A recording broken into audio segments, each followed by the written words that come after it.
Hey guys, I am organizing the baby room and I decided to get the camera out because I do want to document these last few weeks of pregnancy. And that feels crazy to say last few weeks because I kind of feel like I've been pregnant forever. I found out really early. Here's the belly. 35 weeks. 35 weeks today actually, I think. So yeah, time to get everything together. We have a start, we have a crib, you can see right there, a little organizing cube thing. We have a dresser over here. And right now I'm just putting some things in this grocery bag that I know I want to bring to the hospital. I made like a little pile. I'm gonna put them in like an actual suitcase, maybe this weekend or something. But yeah, my mom gave us this robe and swaddle set so we can match at the hospital, which will be so cute. I have these little tiny bows. Oh my goodness, these are so tiny. With the rhinestones for maybe right after she's born. We'll put one of these on her. And then as an outfit, we have her little monogram and I have a tutu. I think I might have some socks that match. Oh, no, I did. I put them in the pile. These little socks to go with it. And then I don't know if I should maybe bring her a couple more outfits. And then obviously like there's a whole list of things the hospital recommends you bring, like toiletries and all of that, like a pillow and stuff, which I will. Oh, guess what also I got? Everyone recommends these for postpartum. So I went ahead and got them.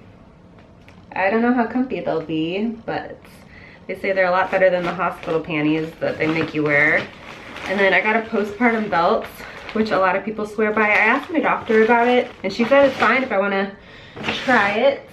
And then, I don't know, I may bring this nursing cover to the hospital. I feel like I may not care, but if we have like male relatives in the room, I may want to throw this on. So yeah, let me show you around the nursery real quick, if I can get up.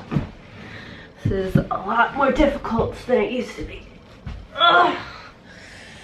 Okay, so here is the crib. Me and Kyle just set it up. And I put it on that middle option versus the lowest one because I thought it'd be easier to put her in there. But then if we did like the highest option, I thought we would have to readjust it too soon. So middle one for now, I don't know. I feel like maybe the middle one might be fine for a while, even if she can pull up. I can't really gauge how tall that is. And then over here we have a dresser. We have a ton of stuff on top of it, but I did go ahead and put a lot of her clothes in there. I did kind of the rolling method. Got this diaper genie on Prime Day because I feel like that's a necessity. And this little organizer stuff, I put books up here where she can't reach that she could like easily tear. Those are like big girl books. And then down here are books where she can easily like play and chew and do whatever. And then I have some toys in here, toys there. I don't know how I'll totally organize it, but it is a start. And then, whew, also I want to show you a couple more Prime Day purchases. So I got this, okay there, I think that's better. I went ahead and ordered the Lollipop baby camera slash baby monitor, and so many people recommend this. It's kind of cool looking. Why don't I go ahead and get it out? It was 20% off on Prime Day, or was it $20 off? Something like that. And oh yeah, this is cool. And you can wrap it around your crib, or you can like put it like this and put it like on the dresser facing the crib. So many people say they love this. And or you can like put it like this on the crib and so it's face down, or it's rechargeable so you can plug it in for a while and you can take it off and like put it in the living room if you want to like watch her play from like a different room. And it is digital so you can watch on your phone or your iPad or whatever. So yeah, pretty excited about this. And then this Prime Day purchase was actually Kyle's idea. At our birthing class at the hospital, they recommended that you use these for early labor and just in general for pregnancy pains, that just rolling around on them really helps, I don't know, with your hips and your back and all that. And in the little videos we watched, the husband was like rubbing the wife's back while she was on the ball, and he was like, oh, you need one of those, you need one of those. And so we got one. So I hope he rubs my back when I'm on it. I also want to go ahead and catch you guys up on just pregnancy symptoms. So I'm actually feeling a lot better than I've felt this entire pregnancy, which sounds crazy because I'm 35 weeks pregnant, like in the home stretch. But I was so stinking sick the first 2 trimesters. And then the first part of my 3rd trimester, I had so much pain. And I think the key to the 3rd trimester for me has just been managing the pain. I was having just a ton of back pain the first half of my 3rd trimester, to the point where I'd be like almost crying if I was like standing up or sitting up too long. It was just absolutely miserable. And then I started going to chiropractors and getting adjusted. The first chiropractor I saw was my friend Danielle, Dr. Danielle Fischel in St. Louis, when I was in St. Louis, and I asked her to adjust me, and it did seem to make a big difference. So when I got home, I found a local chiropractor who also specializes in pregnant women. She actually went to school with Danielle, which is cool. And she's been really helping, and so I've been going once a week. I still have pain, but it's not like excruciating like it was before, so I think it's definitely been helping. And then I've also just been using ice packs and heat as needed. So that's been really helping. And then I've also just tried to do stretches here and there, just looking up some pregnancy safe stretches. Now I'm having a lot of like cramping pelvic pain, which I don't totally know what to do, but they say to just change positions or lay down when that happens, which I try. I have had Braxton Hicks.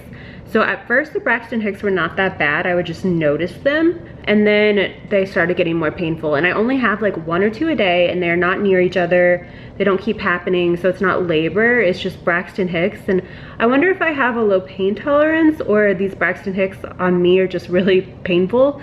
But it's gotten to the point lately where I'm like, can't talk through them. Like when I'm having a Braxton Hicks contraction, I am like out of the count for that 1 minute, and they do last like a whole minute. So I'm gonna tell my doctor that at my next appointment, and I'm sure she's gonna say like it's normal. I feel like every time I go to an appointment, I'm like, oh my gosh, what's going on? And she's like, oh, it's normal, you're pregnant. But we will see. I will let her know that they have been painful lately. But I mean, I think everything I've read says that Braxton Hicks in the 3rd trimester, as long as they're not repeating themselves, are just like a normal part of late pregnancy. But I also wouldn't be surprised if I was in pre-labor. I mean, I'm 35 weeks pregnant. I do feel like she's dropped. I was so out of breath for a couple weeks, and then just like the past couple days, I've finally been able to like breathe, which has been awesome. And I feel like my belly does look lower than it has looked. I was always carrying so high, and now I feel like it looks like a typical pregnant belly. So I feel like she's dropped. I mean, I am having to go potty like every 2 minutes, which, you know, it's fine. At least I can breathe now. Oh, and I've also felt like a small energy boost the past couple days, which by no means is it a big energy boost. I'm still so tired, and I still feel like I could sleep like a million hours a night. But that little energy boost has helped me like actually feel like getting things done. It's more like motivation than energy. I've been actually motivated to like go in the baby room and like try to organize, or try to like purge at home. So I'm like trying to like get some things out of my closet, you know, have some more room, trying to organize our room, just trying to do things like that, which I know is a sign of labor may be coming, because that nesting instinct, they say, kicks in right at the end. So we'll see. Maybe I'll have her at 37 or 38 weeks. I've been thinking more and more about my birth plan for the past week or 2, and I really wanted to come into the hospital with one already written and ready to go, because what the hospital does is they just make copies, and then the doctor gets one and they put one on the wall for the nurses. And it just seems like a really good way to communicate your wishes. Obviously, I totally realize that not everything will always go according to plan, but I think it's nice to have this done. I want to go ahead and read you just like a couple of the highlights that I'm putting in there in case you're thinking about a birth plan or whatever. There are those like fill in the blank ones that you can find online and templates, but I feel like so many of them were only for like natural birth, and so many of them were so stinking specific, like how you want the lighting, like just like crazy specific things. And I don't know that I really care about the lighting, and if I do, maybe I'll just like ask for them to turn the lights off if I like need to sleep or something. I don't know that I really like need that on my birth plan. So what I did is I just made bullet points, and so I have my due date on there, my doctor on there, and then just a few things that are important to me. So I said I want only my husband Kyle in the delivery room until after the baby's born. I would like an epidural as soon as recommended, like a vaginal birth, ice chips if I can have them. I love ice chips. I told them about my family history. I said I'm easily nauseous and would appreciate some nausea medicine likely. I let them know we would like to film and photograph throughout the process. They said that's totally fine in the birth class, but I was just letting them know. I'd like a mirror in the room for pushing. So I know this would totally wig out some women, but I feel like it'd be really motivating. What they do is they put a mirror in the corner of the room so you can see the baby come out. And I feel like it'd be motivating. Like once you see the head, you like just push as hard as you stinking can because you know you're so close. But I mean, if it does wig me out, I can just ask them to turn it around or something. I said I'd like my husband to cut the cord. If he's too squeamish, I would like to cut it because I've heard of some women cutting their own cord and that's pretty cool. I would like to do skin to skin for an hour after birth.